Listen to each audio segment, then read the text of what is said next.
Good evening, everybody. My name is Amuta. I'm working in Indian Embassy.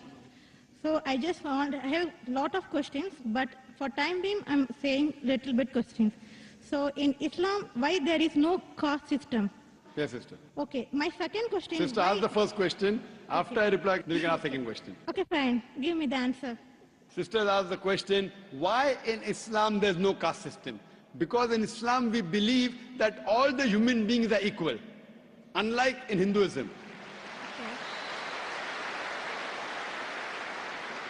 Quran says in Surah Hujurat, chapter 49, verse number 13, Ya ayyuhan nasu inna khalaqnakum min zakarin wa unsa wa ja'alnakum shu'uban wa qaba'ila lita'arafu inna akramakum indallahi atqakum inna Allaha alimun khabir. O humankind, we have created you from a single pair of male and female and have divided you into nations and tribes so that you shall recognize each other, not you shall despise each other. And the most honored in the sight of Allah subhanahu wa ta'ala is the person who has taqwa.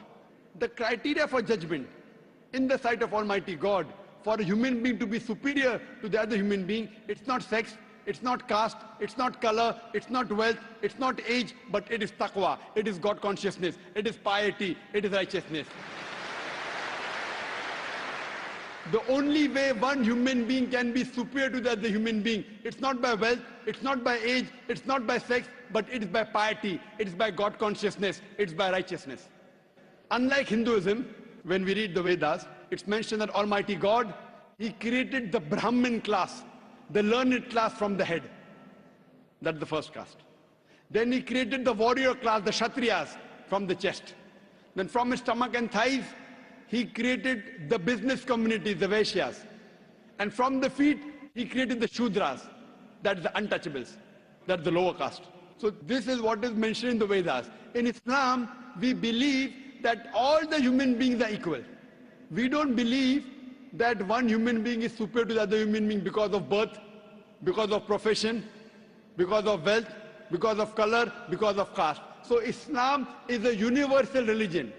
Unlike in the Vedas, what they say that you have to stick to your profession.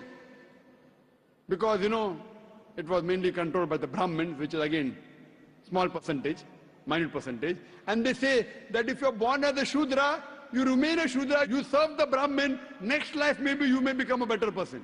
No, this is all ideology. So that, they want to keep the low person will remain low, and the rich and the top people remain top. In Islam, we believe in equality.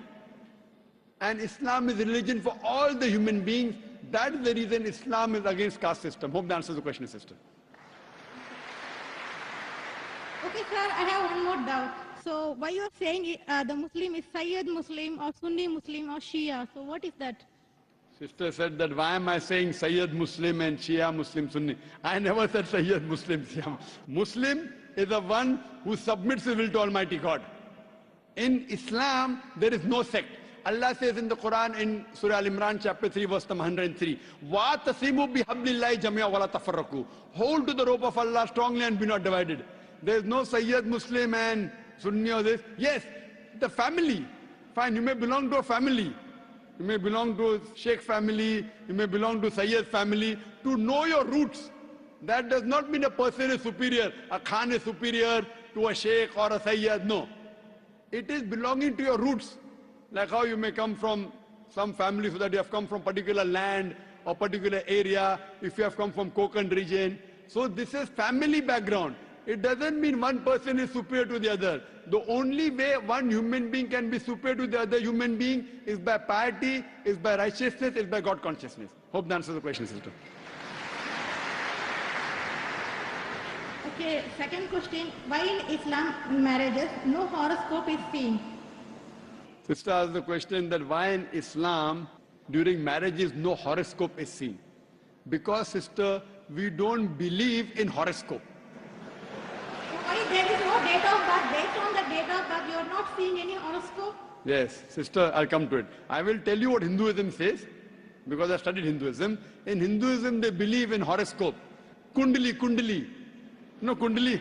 Yeah, I know. It's called Kundali. Yes, you know, sister. When Kundali, you tell your date of birth, then they say that this sun was there, and this Shagun, and this Grahan came. This is a science. But this science is not established science. It's a hypothesis. It says that if you are born on this date, then this Grahan comes and this planet goes there and this. It is a science, but it's not an established science. It's not hard science like what we read in our college, biology, physiology, embryology. It is what they believe. It's an assumption. And then they talk about future. Everything what they mention in the Kundali does not come out to be true. We in Islam are against fortune telling. Quran says in Surah Ma'idah, chapter number 5, verse number 90, Ya alladhina amanu, innamal khamru wal maisuru. Oh, you believe, most certainly intoxicant and gambling, wal anzabu wal aslamu, dedication of stones, divination of arrows, rijsum min amali shaitan. These are Satan's handiwork. Fashtanibu lalakum tuflihun. Abstain from this handiwork that you may prosper. Quran says this fortune telling, divination of arrows, they are Satan's handiwork. Abstain from it that you may prosper. So in Islam, we do not believe in this. You know, many a time, you go in a machine, you put your date of birth, then it comes out there. Something good is going to happen to you in the next 1 week. Even if 100 bad things happen, one good thing will surely happen. The next person goes, it comes horoscope, something bad is going to happen in the next 1 month. So these are statements that are made which are so ambiguous. And all this, you know, parrot goes and picks up a chit, and you come to know your kundali or what your future. So in Islam, we don't believe a parrot can pick up and tell you what is your future, or by reading the palm, or looking at the stars. Islam is against this. And many a time, you get fooled into believing that it is true. And there was a research done that once a psychologist, he was teaching a class of 100 students. And after 1 week, he said, now I have understood your background, everything. I will write about each individual person, about his past and everything. But don't open the chit until I tell you. So he wrote to all 100 students details about the past. Then he said, okay, now open the chits and give me gradation. How much am I accurate? Believe me, more than 95% of the students said the professor was more than 90% correct.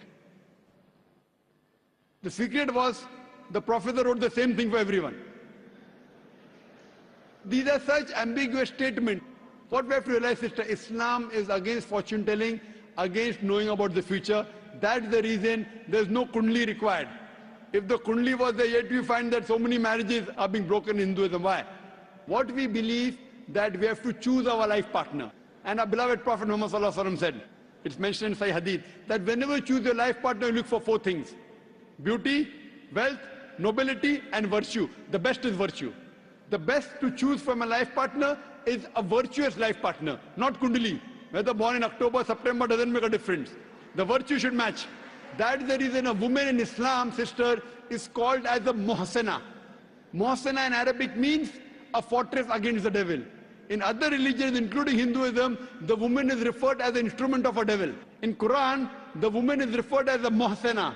In Arabic, it means a fortress against the devil. So if you marry a virtuous woman, inshallah, she will prevent the husband from going in the wrong track. Hope that answers the question, sister. Okay, thank you. Yes, sir. I just want to take Shahada.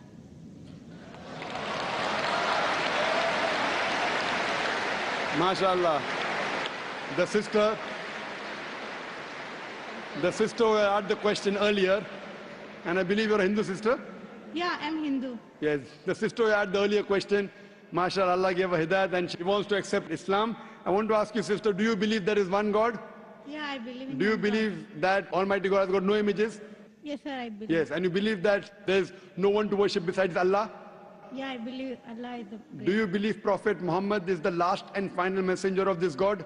Yes, I believe. Inshallah, I'll say in Arabic and you repeat it, sister. Ashhadu. I'll say in Arabic and you repeat it, sister, slowly. Okay. Ashhadu. Hashadu, Allah. Allah, Ilaha. ilaha, Illallah. illallah, Wa ashhadu. washadu, Anna. anna, Muhammadan. Muhammadan, Abduhu. abdu, Wa rasuluhu. wa, Wa rasuluhu. wa rasulu. MashaAllah, sister.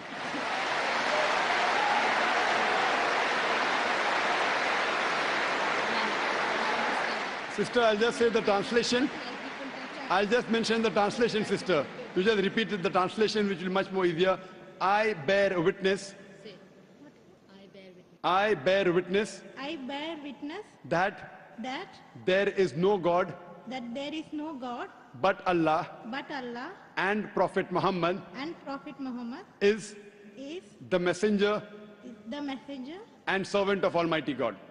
and Servant of Almighty God. servant of Almighty God. MashaAllah, sister. You are a Muslim. May Allah Subhanahu reward you. And may Allah grant you Jannah. And sister, as I mentioned earlier, if you have any question, any queries, please don't feel shy. You can contact the local organizations here. If you have any questions, you can even send an email to our organization, islam@irf.net. We have a ladies wing which takes care of any questions, any queries, any problems you have. And sister, see to it that as you keep on learning whatever about Islam, slowly and steadily. Main thing is Iman, believing. The practice keeps on coming slowly and steadily. Whatever you learn, you can ask questions, you can keep on following, and slowly, inshallah, you can keep on following all the tenets of Islam. Thank you very much, sister. Sir, is there any organization which can teach me how to pray, how to do all the things? I'm sure there is an organization, Darul Bir. The organization I know in Dubai, Darul Bir. I'm sure there are lady organizations. And I think there's Sister Yasmin, who is the wife of my friend Brother Najmuddin. Surely Sister Yasmin will be somewhere in the ladies wing.